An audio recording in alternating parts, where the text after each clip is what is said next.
नमस्कार दोस्तों, मैं हूं आपका दोस्त और होस्ट अमर। आप देख रहे हैं द बम्बाट। तो साथियों, आज की चलते हैं एक बड़ी खबर की ओर।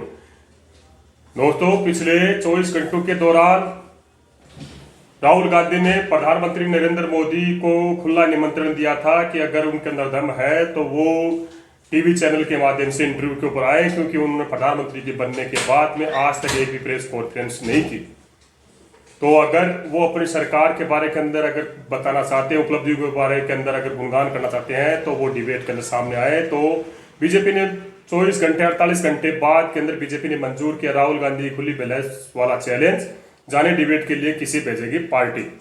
बीजेपी ने मंजूर किया राहुल गांधी की खुली बहस वाला चैलेंज और पार्टी भेजेगी। सुप्रीम कोर्ट और हाई कोर्ट के 2 पूर्व जज और एक संपादक ने राहुल गांधी और पीएम मोदी को डिबेट के लिए एक खुले मंच को बुलाने का न्योता दिया था, जिस पर भारतीय जनता युवा मोर्चा के राष्ट्रीय अध्यक्ष तेजस्वी सूर्या ने कांग्रेस नेता राहुल गांधी की चुनौती को स्वीकार कर लिया। उन्होंने एक पत्र पर लिखा कि राहुल गांधी की ओर से पीएम नरेंद्र मोदी के साथ खुली बहस के न्योते पर बीजेपी की ओर से एक शख्स का नाम सामने आया है।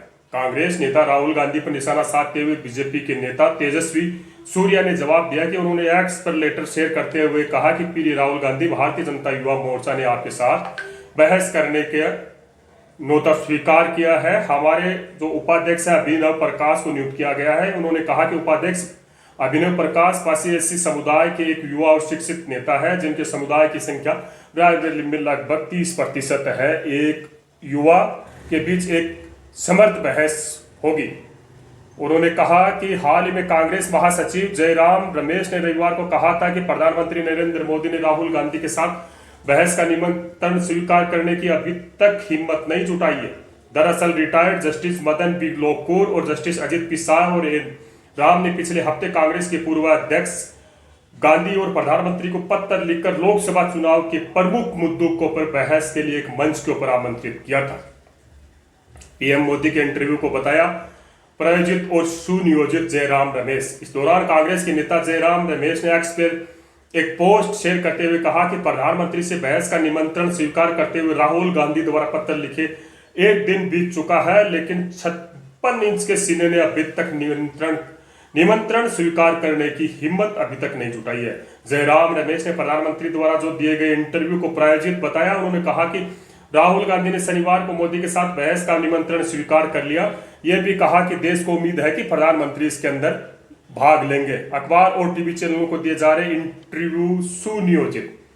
प्रधानमंत्री मोदी को निवर्तमान प्रधानमंत्री बताते हुए जयराम रमेश ने यह आरोप लगाया कि उनके द्वारा अखबारों और टीवी को जो भी इंटरव्यू दिए जाते हैं वो पहले से सुनियोजित होते हैं। इसके साथ ही रमेश ने कहा कि प्रधानमंत्री के अखबारों और टीवी चैनलों को दिए गए इंटरव्यू पूरी तरह से एक सफेद झूठ होता है, जिनका सामना इन दिनों हमारे देश की आम जनता को करना पड़ रहा है। इनके जितने भी इंटरव्यू दिए जाते हैं उनके अंदर सिवाय जुमले और झूठ के अलावा कुछ नहीं होता। कांग्रेस नेता ने जयराम रमेश ने कहा कि छोटे से छोटे विवरण को प्रधानमंत्री द्वारा व्यवस्थित और प्रबंधित किया जाता है। उनके झूठ और नाटके का छोड़ दिया जाए तो उनके इंटरव्यू के अंदर कोई भी चीज स्वाभाविक या सहज नहीं है। सबकी पटकथा पहले से तय होती है, कांग्रेस नेता ने कहा। कांग्रेस नेता जयराम रमेश ने कहा कि कोई असल वाद विवाद या मुद्दों की बात नहीं होती है। ये सिर्फ जाति और धर्म के नाम के ऊपर सिर्फ बहस करते हैं। न्यूज एंकर द्वारा उनको बातचीत में शामिल करने का कोई प्रयास नहीं। इन सब की पटकथा पहले से तैयार रहती है। भारत में वर्तमान और अतीत में कोई अन्य राजनीतिक नेता नहीं हुआ जिसने मीडिया के साथ इस तरह का व्यवहार किया है। तो दोस्तों, आज की खबरों के अंदर बस इतना ही। मिलते हैं एक ब्रेक के बाद। जब तक आप देखते रहिए द बम्बाट और हमारे चैनल को सब्सक्राइब करना न भूलें और अपने अमूल्य और कीमती सुझाव